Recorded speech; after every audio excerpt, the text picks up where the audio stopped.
women are actually using science to help them have babies more than ever before.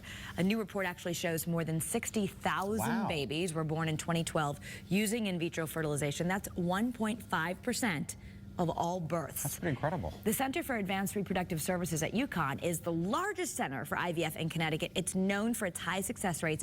So we went there to learn about the latest advancements that are now making it easier for people to create a family. Take a look. This is little Will, and he is 14 months old. Oh my he is gosh. IVF baby number 2. Stephanie Hoy's dream of becoming a mom came true twice thanks to the Center for Advanced Reproductive Services at UConn in Farmington. Baby Will also has a big brother, 4-year-old Grady. If it weren't for the center, I wouldn't have these 2 boys.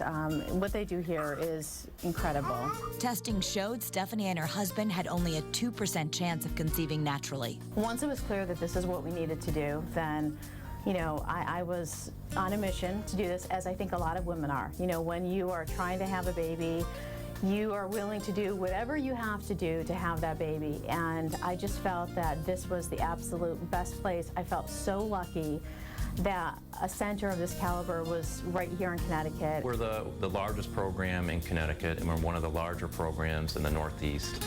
We have very, very good, very high success rates. But it's not all about the numbers here. The center has a full-time psychologist to help couples through what can be an emotional roller coaster. They're so wonderful about helping you through the process. And I mean, the doctors, the nurses, everyone here. So it's such a big deal, but they help you through it, so it becomes it's not as overwhelming as you would think it would be. For Stephanie, the journey began with taking some injections to help her produce eggs. The way that we do IVF now is we stimulate the female with injections of fertility medications.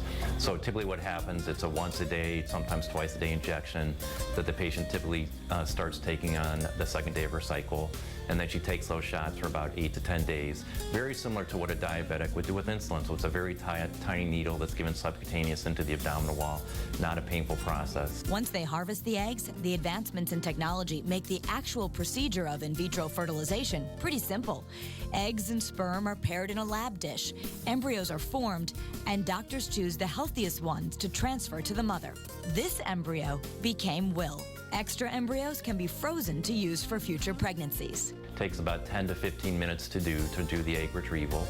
And then the patient hangs out with us maybe 45 minutes or an hour just till the anesthesia wears off, and then they go home.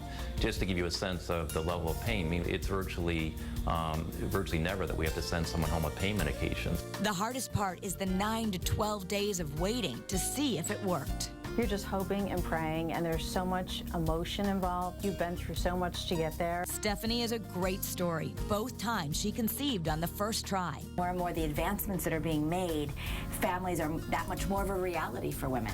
Oh my gosh, the technology is incredible, and the success rates are incredible. I mean, for me to do it and have success on my first try, and then we had frozen embryos, and so my second pregnancy was one of those frozen embryos. So I really only truly went through one fresh cycle of IVF. The frozen embryos are kept right here at the center. I'm standing in a room with literally thousands of them. And if a woman decides to go through another IVF cycle down the road, she can use these frozen embryos. It's less expensive, easier on her body, and the success rate is the same or even better. When I first started doing this, we would have a success. We'd have maybe on a weekly basis, so we'd have 1 pregnancy a week.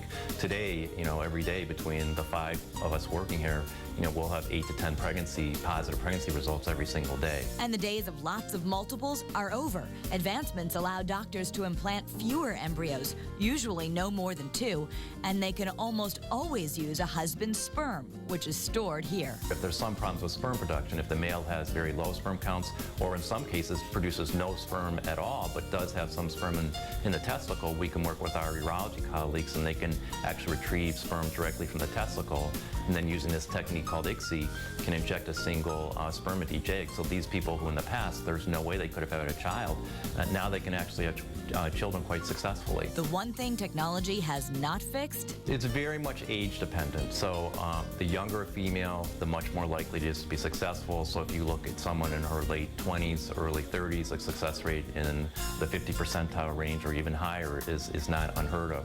On the other hand, when you're working with someone 42, 43, unfortunately success rates are dramatically lower. They may be in the 15 to 20% range. So age is probably the biggest mitigating factor. Stephanie acted early, and she's so happy she did.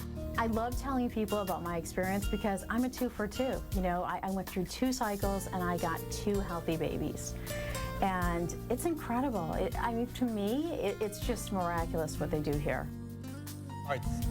So you can put the eggs away when you're young, and then you can, let's say you want to wait 10 years, the eggs will still be there, and then 10 years later you can go You and put could them. do that. In fact, they recommend that, you know, if you think you're going to need to hold off for some reason, you would be better off actually having your eggs frozen because a young woman's eggs are more viable. That's incredible. Now, IVF, of course, can be expensive, but there's actually an insurance mandate in Connecticut that says a woman is entitled to 3 artificial inseminations and 2 cycles of IVF. That ends on her 40th birthday. The center assigns each couple a financial services rep to help you through this whole process. They make it very easy. We have a link to their site for more information, and there's actually free info sessions coming up, so you can go to the center and learn. That's terrific. I'm glad that insurance is covering it as well. Yeah. All right, we're going to be back with the